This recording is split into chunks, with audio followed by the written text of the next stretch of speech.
Hello, my name is Jose Rodriguez and this is my presentation for this class. I'm going to be talking about data privacy today.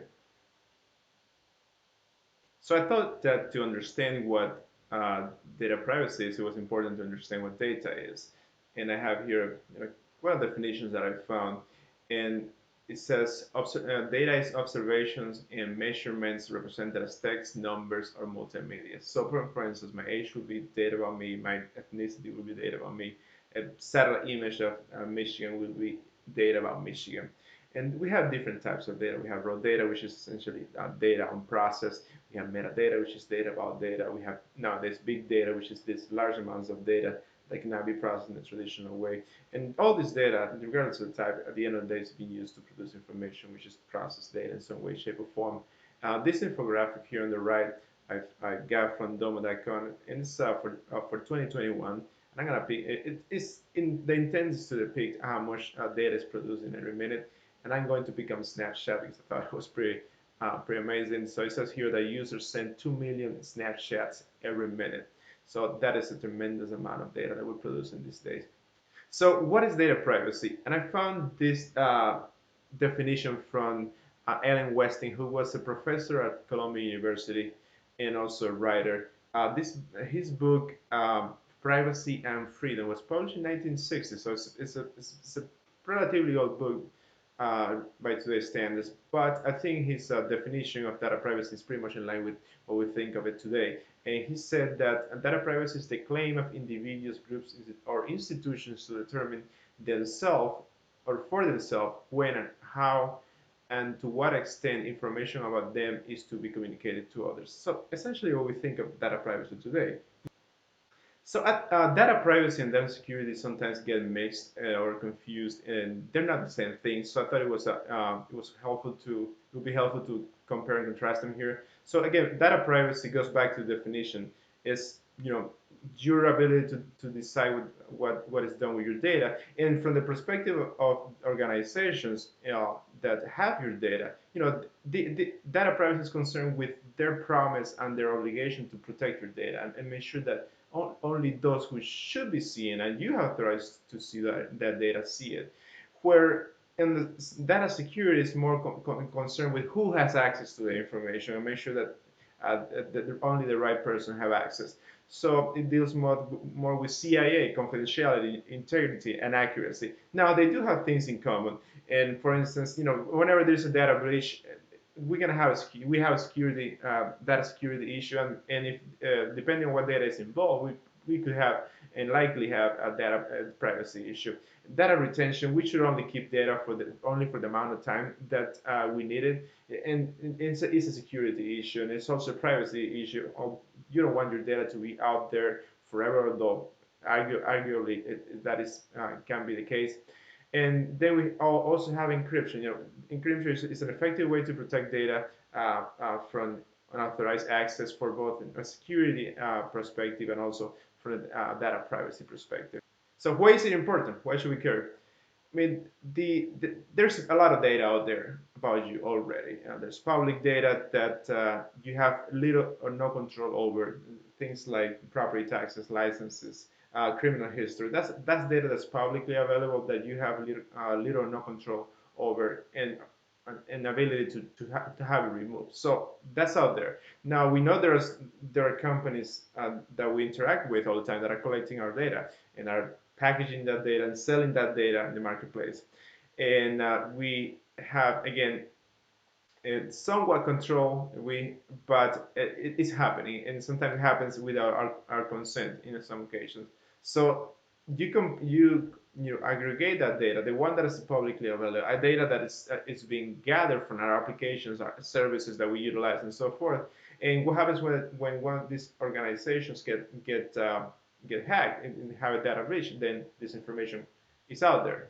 And if a company was hacked or there was a data breach, chances are that information was not stolen for a good purpose. It's going to be again sold, but it's going to be sold in the black market. It's going to be sold in the black web, where bad actors are going to look for that information not for very good purposes, but for things like stealing your identity, impersonating someone online, and just like it will happen in the real world. if someone goes pretending to be me to the bank and take money out of my bank account, somebody could open a credit card account under your name on the in the digital world, make purchases online with your credit card information, things like that. So the damage that can be done is tremendous.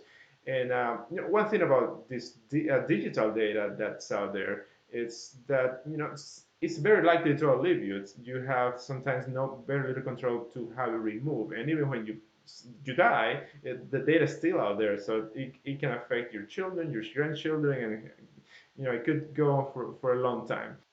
So I talked about consent for a minute because more and more with the services and applications that we're using, we see you see this pop up asking for consent, asking for us to agree to privacy policies. So and we go ahead and agree that, but what do they say? Well, usually they're very long, they're very complex. I have here, for instance, a snippet of TikTok's privacy policy. It's 11 pages long. No one's gonna read 11 pages. Well, most people won't read it. 11 pages of privacy policy, and this usually not written in a very very in plain English. It's more written for lawyers and people with uh, legal background.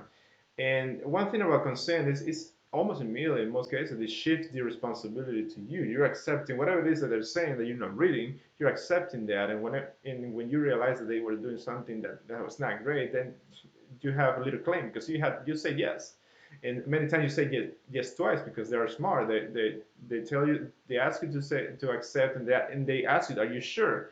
So so again, yeah, consent, yes, they ask for it. Now, if you don't say yes, if you don't usually don't have an option not to say no. But when you do, and if you don't accept the policies that are being presented, then you cannot use the service. And like if you're doing an Android upgrade and you don't accept their policies, their privacy policies, then you won't be able to upgrade your software, and eventually your phone will become a brick that cannot be used for anything. So what options do you really have not to, other than accepting it? So that's not a great thing. So what's there to protect us? Well, if you're in Europe, you have GDPR, and which is a pretty comprehensive privacy regulation. It was developed in the last few decade or so, and it's again it's very comprehensive. The reason we don't live in Europe, but the reason I wanted to bring it up is because we don't have something like that in the United States. Instead, we have various institutions and legislation that deal or relate to data privacy, but nothing universal, nothing general that generally covers data privacy. So FTC, for instance, is as a privacy regulator, it advocates for like disclosures. It deals with data breaches and the timeline for notifying individuals and so forth. But that's a limited role. Then we have HIPAA, for instance, that deals with health information, FCRA that deals with credit information, all these other legislation that deal with some subset of data in relation to data privacy, but nothing universal, nothing like what Europe has. And then you have 50 states, and different states have different laws and different interpretations. As of right now, California has one of the strongest privacy laws, which is in many ways mirrors what GDPR does in Europe. But there's a couple of states, Colorado and Virginia, that also have their own privacy laws.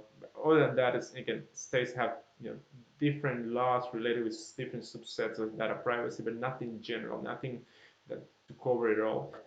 So what can we do if with a system like that? Well, some of it is very common sense. It first of all you should assess your comfort level. What data are you comfortable with being out there, being shared with and without own and without your consent? That's gonna vary from person to person. You should also understand what data is already out there, and if if it's not something that you want feel comfortable with being out there, try to have it removed, quote unquote removed, to the extent that it can be. Uh, Again, be aware and limit the amount of data that is shared. Once you put a picture out there of yourself or your son, family member doing X, it's gonna stay there for a very long time, and maybe forever.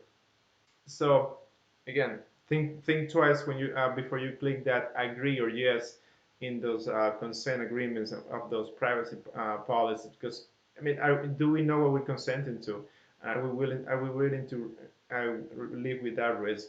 And also, do we really need the service, the application, or whatever it is that we're consenting to get, yeah, or can we live without it? And maybe a fun exercise would be to search yourself. And I have done this a few times, and nothing interesting pops up. But search your name. You may be surprised what information is out there about you, and you may not like it, and may want to do something about it. And in terms of the future, we can expect that data privacy is going to continue to be an issue. Things are continue to technology is the advances in technologies are great, but they're also scary. And we have things like IoT and vehicle to everything and artificial intelligence, and we're gonna become connected to so many things, objects and infrastructure around us, and sharing information. They're gonna be sharing information back with us and sharing our information with other uh, um, objects or infrastructure. So this is going to continue to be an issue. And unfortunately, when these companies are developing these great technologies, security and privacy is not at the top of the list. They want a functional product, they want a product or service, whatever it is, that does what they want, what they want, and what the consumer wants, but not necessarily thinking about privacy and security at that particular time. So this is going to continue to be a problem, and we just need to be aware of it and do what we can to protect ourselves. So that's what I have. Thank you.